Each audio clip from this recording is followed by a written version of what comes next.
Bé, la pel·lícula de l'habitació de Fermat posa Fermat en el títol, però gira al voltant de la conjectura de Goldbach.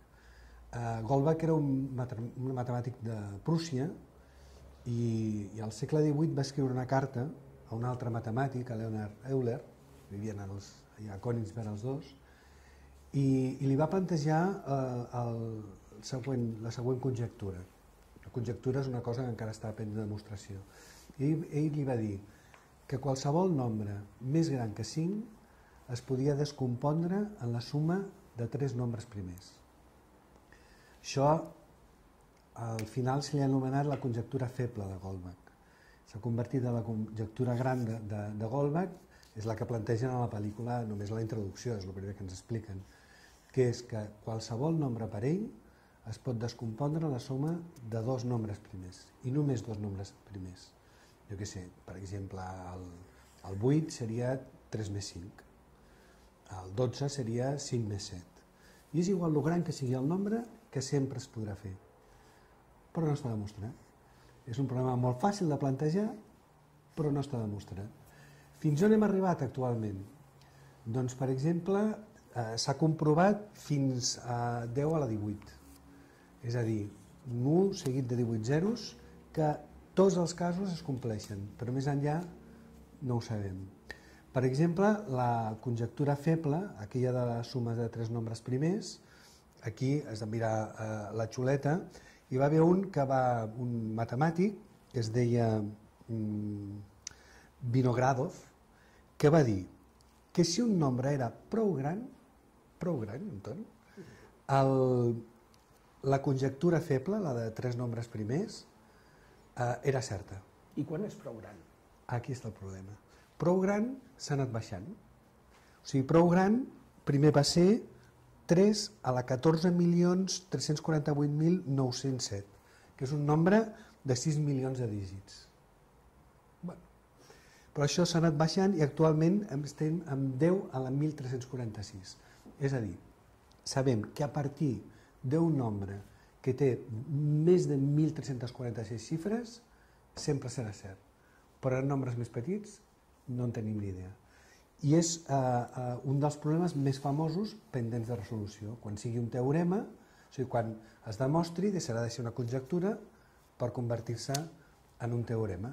Segurament d'escassa utilitat per la vida quotidiana, però de gran importància pels matemàtics perquè hauran arribat a una de les fites que tenien encara per assolir.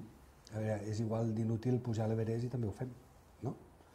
Per tant, que es demostri la conjectura serà important perquè a més hi ha molts problemes associats als nombres primers que tindran resposta i no cal dir, per exemple, que en tots els temes d'encriptació, com fent compres per ordinador, per internet, etc., aquí els nombres primers hi estan amagats. Per tant, tot el que descobrim d'ells, algú després li trobarà alguna utilitat.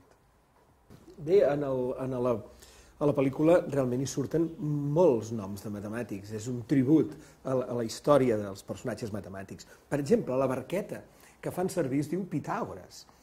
Pitàgores és un matemàtic conegut per moltes persones i que és molt adequat perquè sigui el nom d'una barqueta, perquè ha ajudat a travessar el teorema de Pitàgores. Els seus resultats han ajudat a travessar molts mars, molts mars en les seves aplicacions. Bé, però hi ha altres matemàtics. Per exemple, els personatges importants que surten a la pel·lícula són en Fermat, després en Hilbert, en Galois, en Pascal, i l'Oliva, una noia que es diu Oliva. Potser seria bo parar-nos un moment a veure què són aquests personatges. Per exemple, en Fermat, que dona nom a la pel·lícula, de fet no era un matemàtic, era un advocat i que va viure molt a prop d'aquí, a Tolosa de Languedoc, a Occitània. Quan anava a París, per qüestions de lleis, realment els matemàtics de París tenien por que els hi plantegés problemes, perquè els hi plantejava uns problemes terribles. Es va estar treballant en molts aspectes, per exemple, de teoria de la probabilitat, va estar treballant en aspectes de l'estudi de les tangents a corbes, és a dir, donada una corba, com calculem la tangent de la corba? va ser un gran innovador. Aquí voldria fer dues observacions. Una, que potser no té a veure amb la pel·lícula, però que em sembla que és interessant, és que realment ell, quan anava a París, diu que els matemàtics s'amagaven per no veure'l, perquè tenien por això que els hi plantegés preguntes. Una altra és una qüestió curiosa, que jo no sé si els autors de la pel·lícula hi han pensat. És que, no sé si descobreixo ara una mica el guió, però hi ha un moment en què en Fermat mor conduint el cotxe. I el cotxe va recte. A mi m'agradaria que els que vegin la pel·lícula observin com el cotxe surt per la tangent de la carretera. Surt per la tangent, és a dir, si la carretera fa corbes, ell surt per la tangent. No oblidem que en Fermat es dedicava a calcular les tangents de corbes. És bonic, la idea. No sé si Fermat pensaria el mateix. En Fermat, el personatge. El personatge ben segur que no, Però bé, és una cosa curiosa, I un aspecte que a mi em sembla que sí que és central a la pel·lícula és el per què es deu dir l'habitació de Fermat. Això és molt bonic. De fet, en Fermat va fer una conjectura, també, una idea, que era la següent. Ens proposem buscar 3 nombres, tal que, agafant el primer nombre al quadrat, sumant-te'l amb el segon nombre al quadrat, sigui igual al tercer nombre al quadrat. Es tractaria de veure quin nombre podem posar aquí, aquí i aquí perquè es complís aquesta igualtat. Bé, si aquí, per exemple, hi posem un 3 i aquí hi posem un 4, aquí hi podem posar un 5. I tindrem que 3 al quadrat més 4 al quadrat, 9 més 16, són 25. Perfecte. Hi ha altres ternes de nombres que compleixen això? Sí, hi ha el 12, el 5 i el 13. Ho complirien. Hi ha infinites ternes de nombres que compleixen això. Però llavors, en Fermat, això era ben conegut des d'en Pitàgores, però llavors en Fermat va pensar una cosa més. Què passaria si aquí en lloc d'un 2 hi posem un 3? Trobaríem 3 nombres que el primer elevat al cub més el segon elevat al cub més seria igual al tercer elevat al cub? Bé, ell va dir que això no era possible. Però que no era possible tampoc si posàvem un 4, ni un 5, ni un 6. És a dir, que posant com a exponent un nombre superior a 2, no seríem capaços de trobar 3 nombres naturals per posar aquí. Que és meravellós.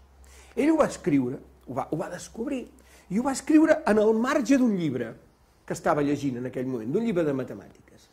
I va escriure aquest resultat. Però va dir, diu, he trobat una demostració meravellosa, però el marge d'aquest llibre és massa petit per poder-la escriure. Això era tot un repte per les generacions futures. Semblava que es podria demostrar. Doncs van passar anys i anys i anys, estem parlant des del 1650 aproximadament, fins al 1995, en què això es va poder demostrar. Si ell havia o no trobat la demostració, no ho sabrem mai. Però, en tot cas, el marge del llibre se li feia petit, com es fa petita l'habitació dels nostres personatges. Per això es parla de l'habitació de Fermat. Bé, un altre personatge al qual hauríem de posar atenció és el personatge de Hilbert, el matemàtic gran que hi ha allà dintre, un dels que reivindica el descobriment de la demostració de la conjectura de Goldbach. En Hilbert va ser el gran matemàtic que hi va haver a principi del segle XX. Ell va formular un conjunt de problemes oberts de matemàtica que deia hem de ser capaços de solucionar-los. Un d'aquests problemes era el teorema de Fermat, però n'hi ha d'altres que no s'han demostrat.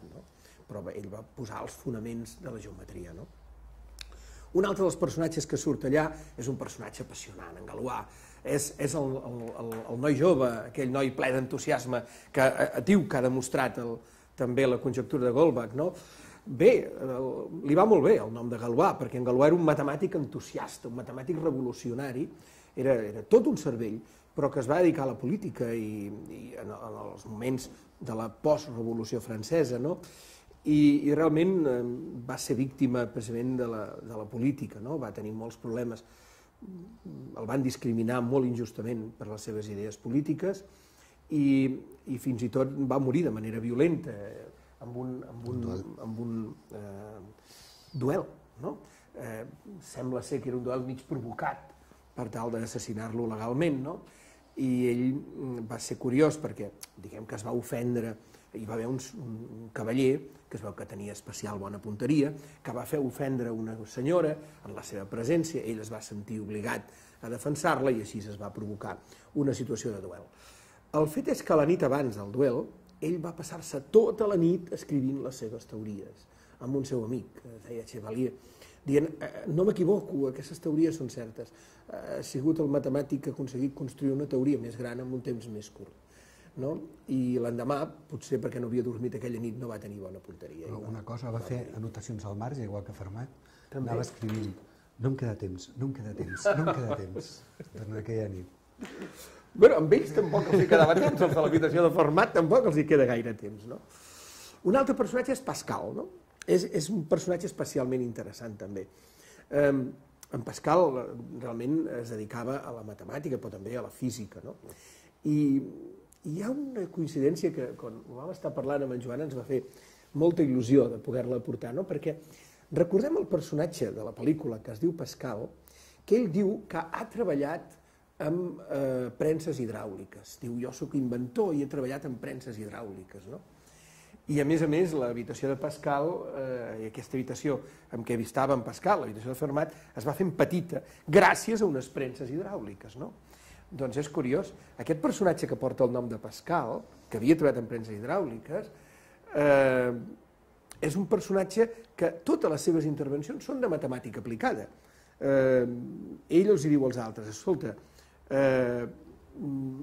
diu, deixeu-nos estar romanços, dediquem-nos a la pràctica, no? Que l'habitació es fa petita, és el que descobreix que l'habitació es fa petita. És el que, quan al final tornen amb la barca i aquell noi està agafat en els apunts del que podia ser la demostració, els agafa i els tira a l'aigua. I diu, bueno, ara l'altre li pregunta, diu, ¿cómo le has hecho esto al mundo? I diu, el mundo està com estava. És a dir, és l'home pràctic, no? És maco veure aquest perfil d'en Pascal més pràctic i els altres tres matemàtics molt més teòrics, molt més donats a les elucubracions. Aquest és un vell debat entre els matemàtics, no? La matemàtica com a tècnica, com a algú a usar, i la matemàtica com a art, com un lloc on a vegades l'aplicació es veu a certa distància. I és bonic que els autors de la pel·lícula hagin fet que aquest personatge es digués Pascal i tingués que veure amb les premses hidràuliques, que tenen que veure amb la manera en què l'habitació es fa petita, perquè les premses funcionen gràcies al principi de Pascal, un principi que va descobrir ell, que diu que quan nosaltres sotmetem un líquid a una pressió es distribueix en totes direccions de la mateixa manera. No? Per tant, en aquest sentit, la pel·lícula és meravellosa. No? És molt bonic en aquest sentit com la pel·lícula utilitza frases i utilitza personatges, noms, que apareixen, no? Que van lligant. No? Una d'aquestes frases, i ara aniríem a un aspecte menys matemàtic, més, diguem-ne, emocional, no?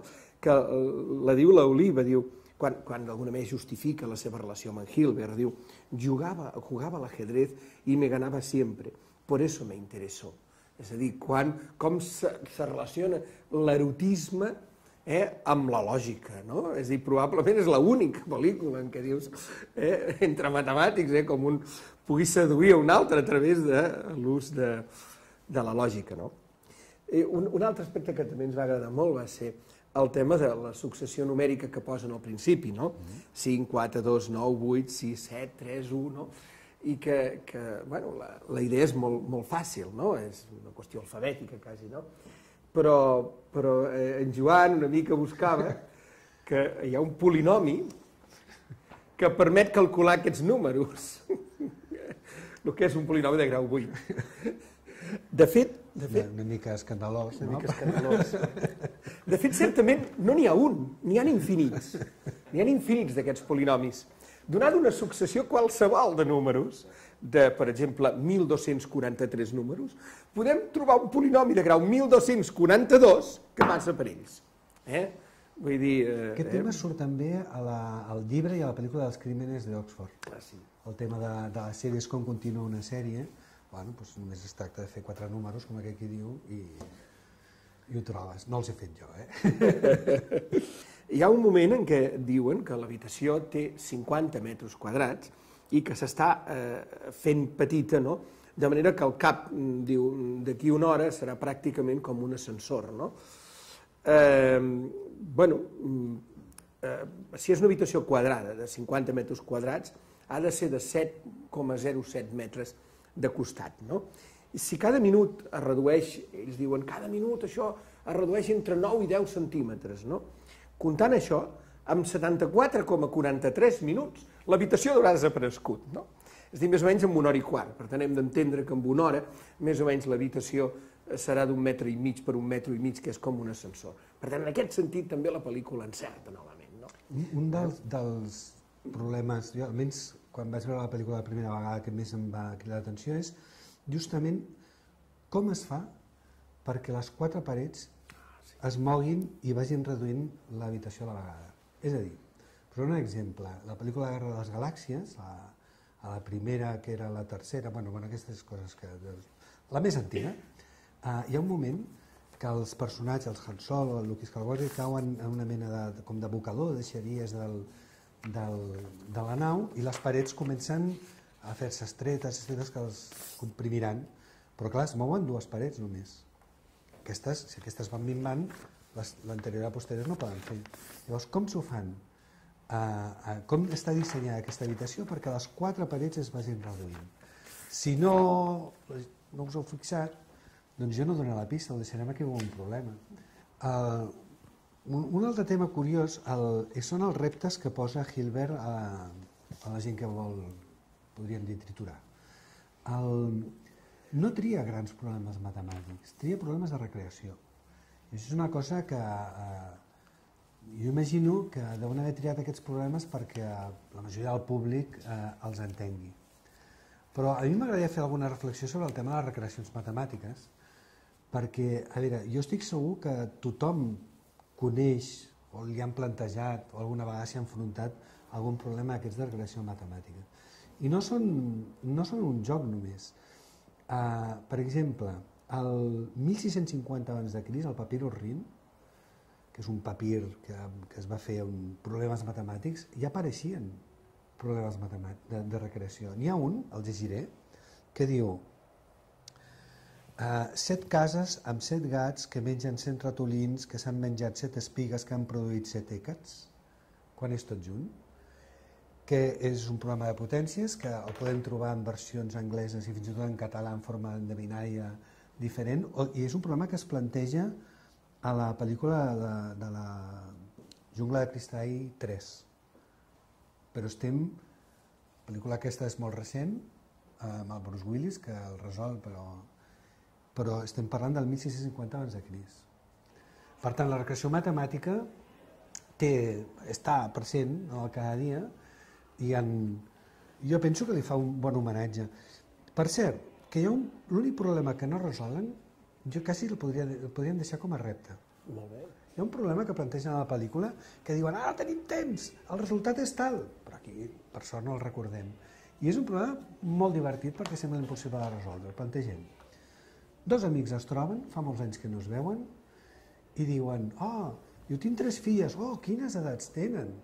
Diu, el producte, si multipliques les 3 edats, dona 36. Digue'm alguna cosa més. Diu, sí, la suma de les 3 edats és el número del carrer on tu vius.